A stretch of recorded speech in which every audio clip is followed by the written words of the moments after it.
Nós iremos continuar a nossa reunião. Neste momento foram faladas as equipas regionais. Nesta reunião temos as equipas regionais do Alentejo e do Algarve, mas coordenando este trabalho a nível nacional, temos uma coordenação nacional que é composta pelos dirigentes dos 5 organismos que compõem esta coordenação nacional, e eu dou a palavra à minha colega Alexandra Figueiredo, da ANCEP, para nos falar um pouco das preocupações, do trabalho, nomeadamente nesta área da autonomia curricular, autonomia e flexibilidade curricular, que a ANCEP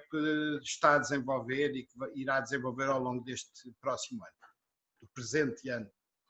Obrigada, José Vítor. Obrigada. Boa tarde a todos, boa tarde, senhores secretários de Estado, boa tarde, caros colegas da Coordenação Nacional e das equipas regionais, e um cumprimento especial para as escolas, para os seus diretores e equipas pedagógicas, juntando-me aqui aos agradecimentos que já foram feitos e muito justamente pelo trabalho que têm desenvolvido e pela capacidade de inovação, de flexibilização e de capacidade de reinvenção exigidos pelos tempos que vivemos, em particular os problemas suscitados pela pandemia. Correspondendo aqui ao desafio do meu colega José Vítor Pedroso e fazendo uma intervenção breve, porque temos uma agenda cheia e muito rica, não desvalorizando também as várias intervenções, queremos muito ouvir as escolas e as suas práticas, diria que identificaria como prioridades para este ano, no âmbito da autonomia e flexibilidade curricular e da educação inclusiva, o aprofundamento de um olhar e nosso contributo para o aprofundamento de um olhar de flexibilidade relativamente aos planos e às propostas apresentadas pelas escolas, no sentido de encontrarem soluções para, de facto, ir ao encontro daquilo que são as necessidades de alguns grupos de alunos, ou de conjuntos de alunos, ou de um coletivo, no sentido de ir ao encontro das suas expectativas, também das suas necessidades, e propiciar-lhes um currículo que, de facto, permita, um currículo e também metodologias de ensino-aprendizagem que favoreçam, no fundo, da melhor forma as aprendizagens. Há aqui um aspecto que me parece particularmente relevante e que penso que importa destacar ou dar mais visibilidade, que é, de facto, como é que estes planos de inovação e os projetos educativos, mesmo que de facto não estejam, e as escolas não apresentem planos de inovação, mas particularmente nestes casos, como é que estão a ser, no fundo, equacionadas e como é que estão a ser mobilizadas os diversos instrumentos que a legislação nos trouxe, quer do Decreto-Lei 55 e da Portaria dos Planos de Inovação, mas também da educação inclusiva, no sentido de, de facto, fazermos uso de forma complementar e deixar isso bem expresso também, nomeadamente nos planos de inovação, fazer uso complementar das várias medidas que temos no 54, pensando também, esgotando ao máximo as medidas universais que o mesmo diploma contempla, bem como também uma exploração ao máximo de toda a margem de flexibilidade que o Decreto-Lei 55 já propicia, até, portanto, sem ser por via dos planos de inovação. E, portanto, eu acho que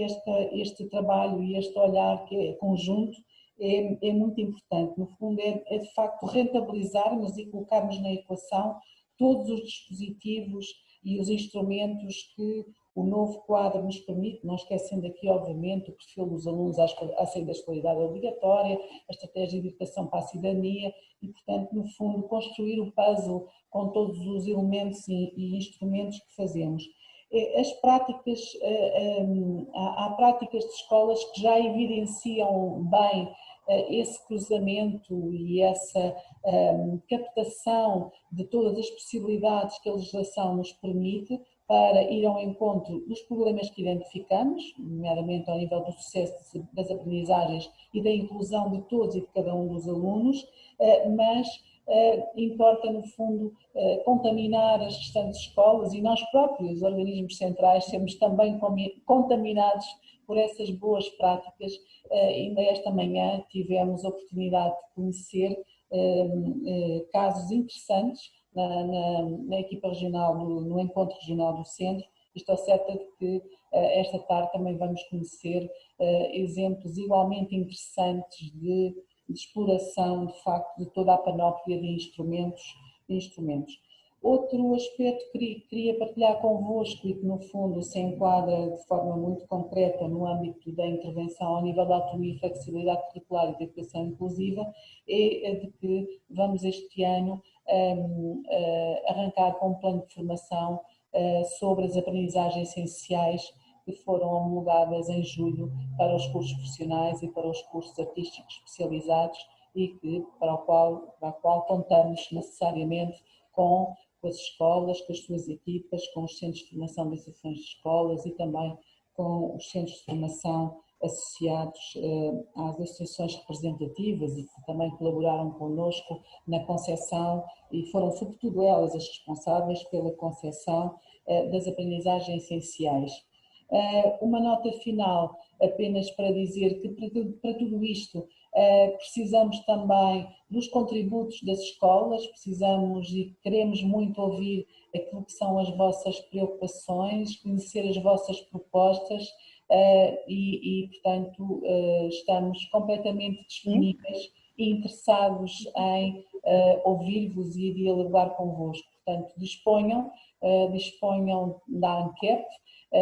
diretamente via equipas regionais, portanto acho que os canais são múltiplos, de facto estamos juntos no mesmo barco e portanto temos de facto de comunicar e partilhar mais. Muito obrigada, mais uma vez muito obrigada pelo trabalho das escolas e até já. Obrigado, Alexandra. Eu sublinho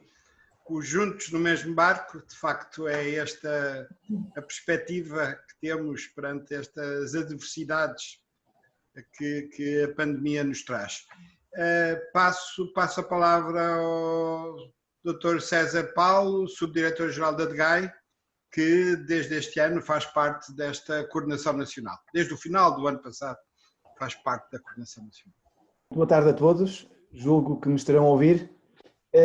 Antes de mais, cumprimentos a todos os presentes, aos senhores de Estado, às demais estruturas e organizações do Ministério, direções gerais, regionais, aos meus colegas e membros da coordenação nacional, senhores diretores, senhores diretoras, professores e elementos das equipas regionais. Antes de mais, é um prazer estar aqui convosco. Um profundo agradecimento, antes de mais, a todas as escolas, como já também foi dito pelos meus colegas, e a todos os seus profissionais. O arranque de um ano letivo muito diferente dos anos anteriores, fruto de muito esforço, muita dedicação, diria mesmo muita resiliência neste ano tão particular. Eu cruzei-me há dias com uma frase de Marcelo Coutrinho, julgo que sabem que é um coach internacional bem conhecido, que eu julgo que se adequou ao trabalho hercúleo que as escolas têm feito nos últimos meses na preparação deste ano letivo. Ele diz que ser resiliente significa ser flexível, mas também possuir autoconfiança e saber aprender com a atitude dos outros sem perder a sua própria essência. Eu diria que as escolas, neste processo colaborativo que tem acontecido entre si, entre escolas, com estruturas do Ministério da Educação, com toda esta grande flexibilidade e também autoconfiança, eu julgo que se encontram a vencer dia a dia este grande desafio. Mas eu acho que, acima de tudo, não têm perdido a sua própria essência. Eu diria que neste período de pandemia, conduziu a uma profunda reflexão em torno do papel da escola, sem dúvida, e do próprio ato educativo. E também por todo este trabalho, o meu profundo agradecimento em nome da Direção-Geral da Administração Escolar. Sendo muito rápido nesta minha intervenção, até porque o tempo é muito minuto, como sabem, a intervenção da DGAI no âmbito da autonomia e flexibilidade curricular é realmente mais pontual do que no caso de algumas estruturas e direções gerais aqui presentes. No entanto, existem seguramente atividades globais mais específicas que têm uma relação direta e têm algumas delas até um forte impacto na implementação da autonomia e da flexibilidade curricular. Vou-me centrar em algumas, em poucas, dentro do quadro global de competências da DGAI, que, como sabem, é bastante vasto. No âmbito da gestão dos recursos humanos e da formação, que é seguramente uma área fundamental, nós temos, portanto, sob nossa tutela também a gestão de ações de formação de pessoal docente e não docente,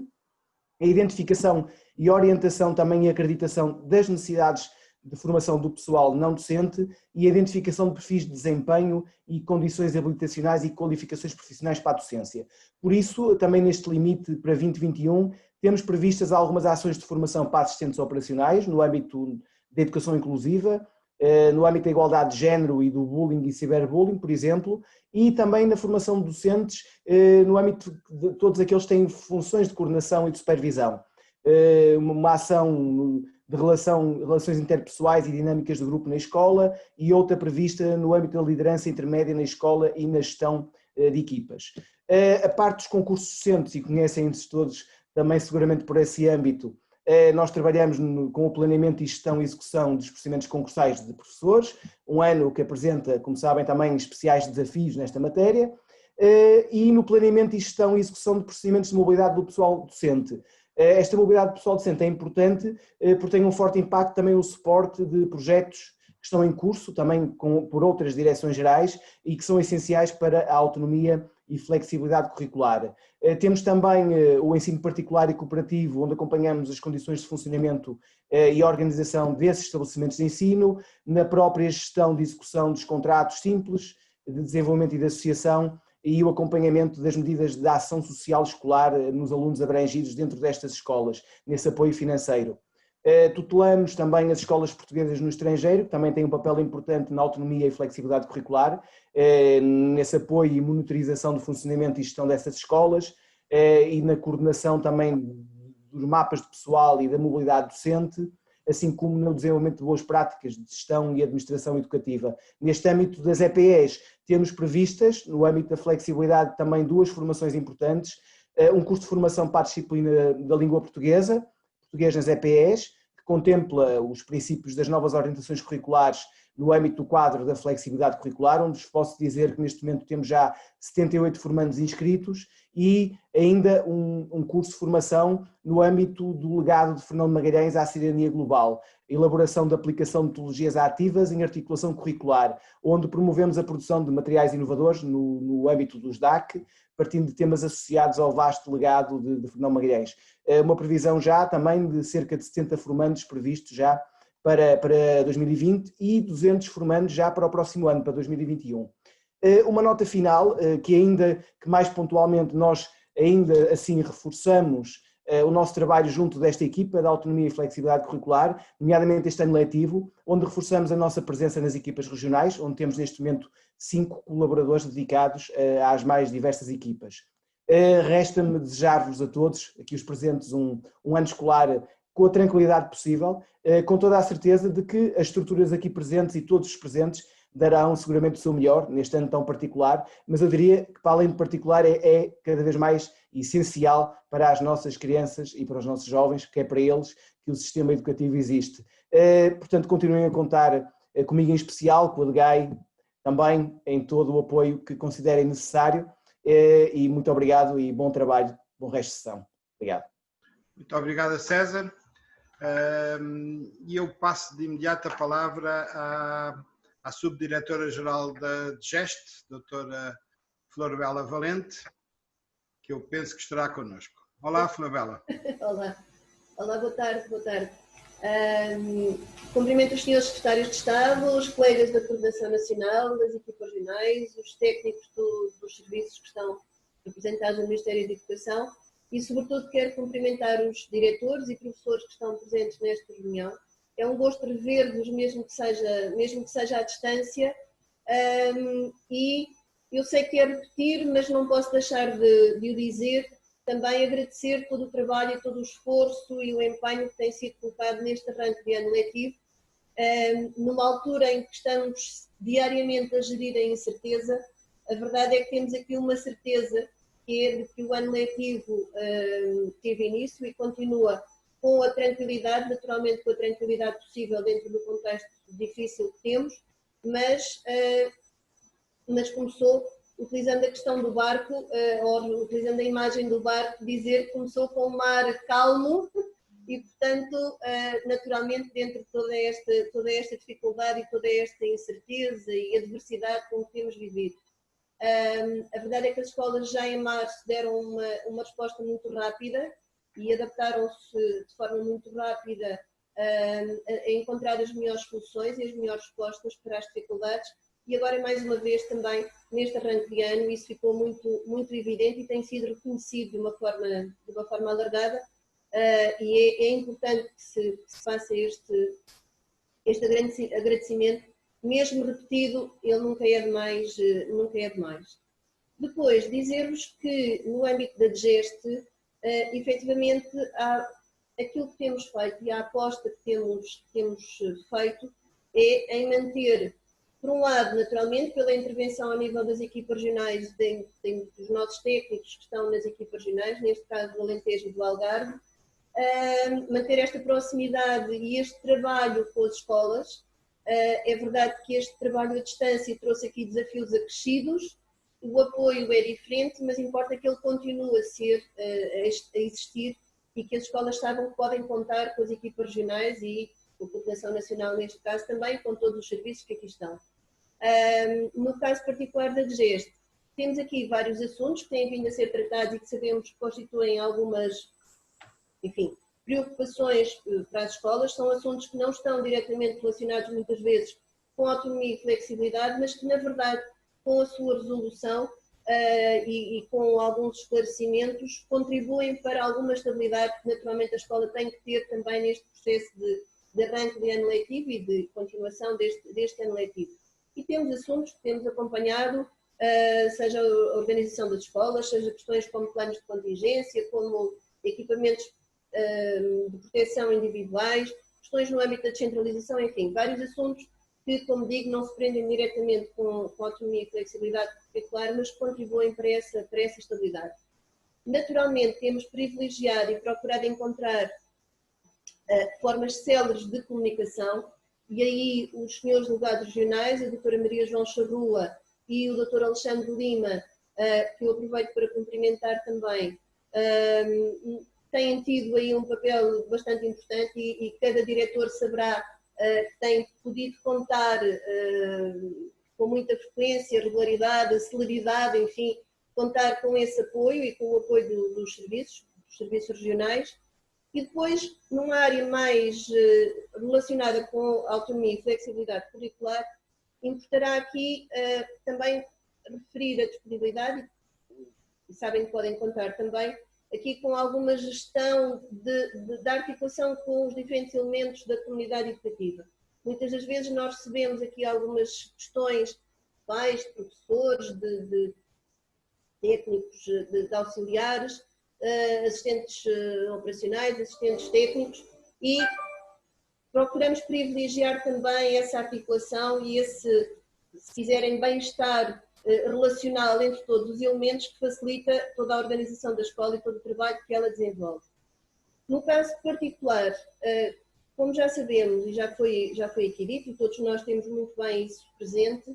esta pandemia veio acentuar as desigualdades, veio acentuar a necessidade de termos um olhar particular para alguns alunos que, num contexto dito normal, têm mais dificuldades e carecem de maior apoio. Neste caso particular, essas situações vieram a ser agravadas e há aqui uma frase que já tem sido dita várias vezes, que é a responsabilidade de não deixarmos nenhum aluno para trás. Isso significa que, se a autonomia e flexibilidade curricular, e designadamente os planos de inovação e o diagnóstico era feito por cada escola na elaboração destes planos de inovação, já eram importantes no encontrar das melhores respostas e das respostas diferenciadas para cada aluno ou para cada grupo de alunos, agora este olhar acaba por ser reforçado, porque a autonomia e flexibilidade neste momento configura uma resposta sublinhada de encontrar as melhores opções, as melhores soluções para os alunos num momento muito particular. E os planos de inovação têm vindo a revelar isso, da análise que nós fazemos dos diferentes planos, A verdade é que fica muito evidente que as escolas têm isso presente e também não será alheio a isso o número de planos de inovação que foram apresentados já para este ano letivo. Depois aqui também uma preocupação que também já foi referida e que é partilhada naturalmente pela GES, uma preocupação a nível da educação inclusiva e no caso do apoio que é feito pelas equipas regionais e também do apoio que é feito na gestão de alguns casos mais particulares, situações que nos chegam e que é necessário dar resposta e resposta com celeridade e ter aqui alguma tranquilidade na gestão de alguma ansiedade que é normal que exista nesta altura. Também destacar aqui a missão das EMAIs e o trabalho de proximidade com as EMAI e destacar aqui uma outra questão que já foi aqui referida também, que é a constituição de redes de partilha de práticas.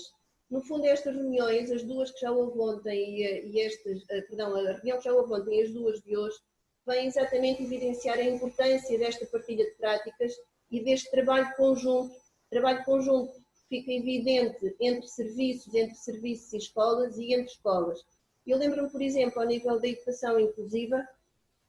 que era dado um exemplo de um conselho em que foi constituída uma rede de conselhia de EMAIs e que era apresentado como um bom exemplo de partilha. E, na verdade, esse trabalho conjunto é um trabalho que é particularmente importante e importante nesta altura, em que, estando à distância, nós precisamos de nos conhecer uns aos outros e de saber o que fazemos e poder pensar em conjunto uns com os outros. Aqui, assim, resta-me manifestar toda a disponibilidade que a GES tem para o que entenderem, como tem vindo a acontecer, e desejar a todos muita saúde, um bom trabalho, uma boa reunião e fiquem bem. Um bom ano letivo. Muito obrigada, Flor Bela. Pedia então a participação do Sr. Inspetor-Geral, o Dr. Luís Capela, que também está connosco, elementos fundamentais, que têm sido fundamentais nesta coordenação nacional e neste acompanhamento das equipas regionais às escolas. Muito bem, muito obrigado. Boa tarde a todos. Eu vou tentar também ser o mais sintético possível. Tem sido naturalmente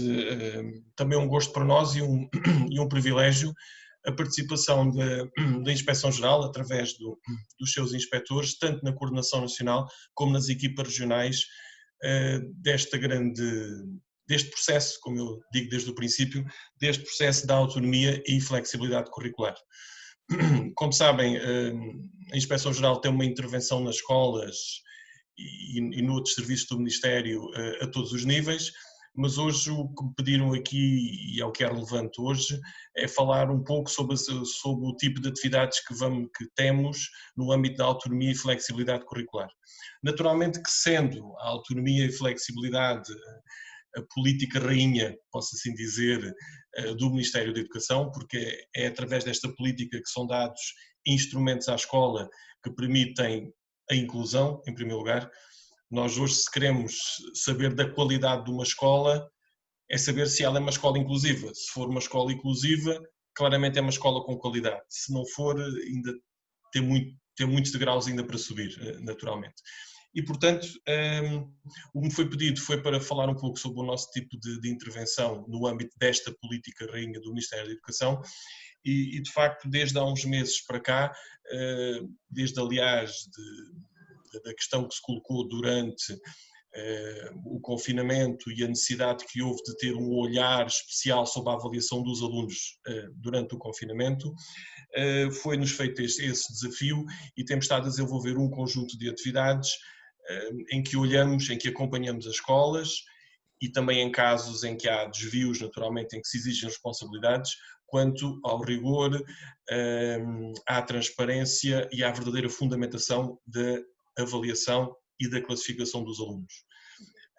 Entendemos, e o projeto Maia, quando faz a leitura dos normativos em vigor, mostra-nos isso, que não poderá haver um exercício verdadeiro da autonomia, nem uma utilização profunda da flexibilidade, se não houver uma prática ou práticas de avaliação suficientemente transparentes e úteis para os nossos alunos. Portanto, a nossa incidência e um conjunto de atividades que estamos a desenvolver junto às escolas tem neste momento este objetivo, trabalhar com as escolas para melhorar a avaliação das aprendizagens dos alunos. É uma das nossas linhas mestra e que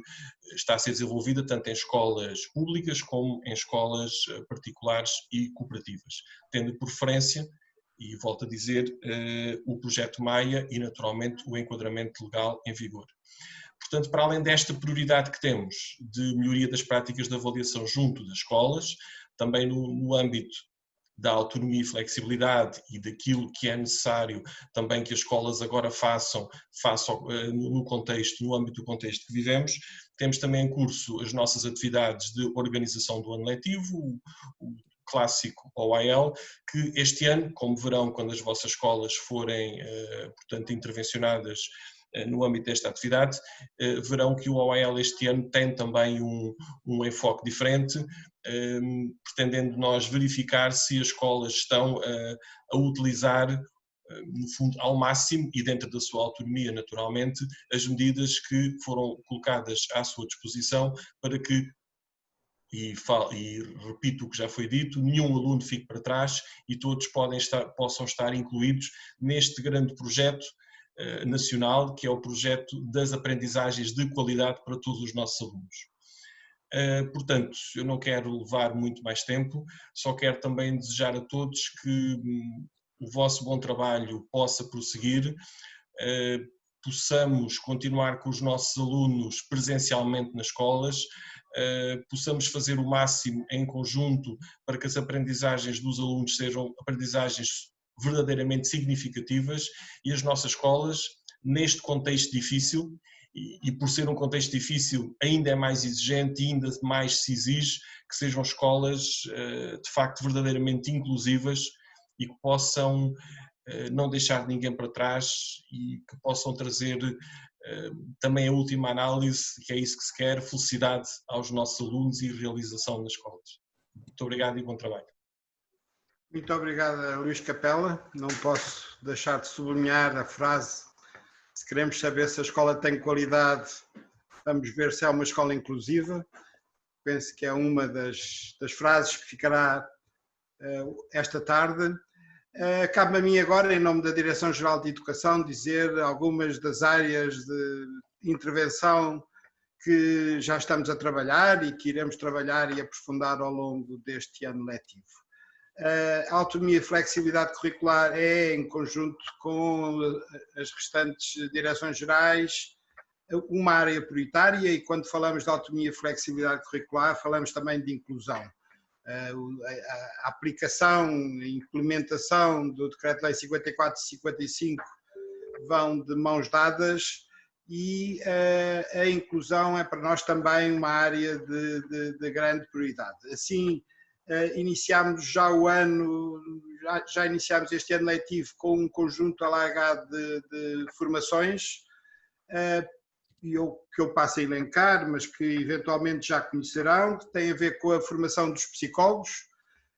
Como sabem, têm entrado bastantes psicólogos, felizmente, no nosso sistema educativo e estamos neste preciso momento a realizar a formação com a Ordem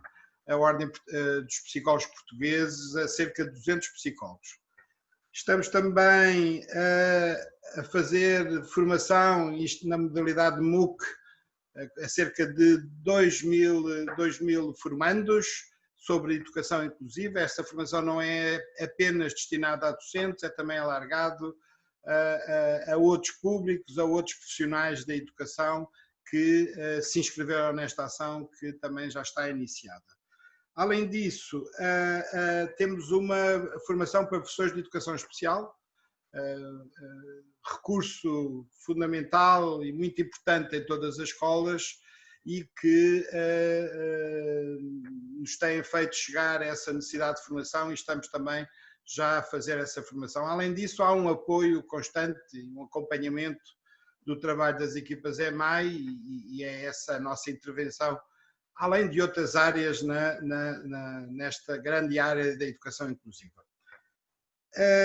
Outra área que para nós é muito importante é a educação para a cidadania. Nós, neste momento, demos prioridade neste arranque do ano letivo. Por um lado, publicámos 2 novos referenciais, foram colocados à discussão pública, encontram-se ainda nesta fase de recebermos os contributos e estamos a produzir recursos educativos de apoio às várias áreas de educação inclusiva. Criámos um novo site para ser mais fácil encontrar a informação e, mais uma vez, há aqui o pedido de contribuição por parte das escolas para poderem registar e partilhar práticas de educação para a cidadania, para que assim possamos partilhar um pouco o que é feito nas escolas perante muitas discussões que este ano houve acerca da educação cidadania, na maioria das vezes sem fundamento, revelavam sobretudo que não se conhecia o que era feito nas escolas. Há necessidade de mostrarmos o que é que as escolas fazem nesta área de educação para a cidadania e é assim um apelo que eu faço. Partilhem as vossas práticas, partilhem connosco, partilhem com as restantes escolas, com as famílias. É bastante importante partilharem com as famílias o que está a ser feito e fica aqui o meu apelo. Haveria aqui outras áreas, o projeto Maia, de que eu falarei mais à frente, a capacitação digital dos docentes, que falará a minha colega Maria João Horta, e um balanço do que foi feito desde março deste ano, com a publicação de um conjunto de roteiros, orientações, etc., que irá ser feito de seguida pela minha colega Eulália.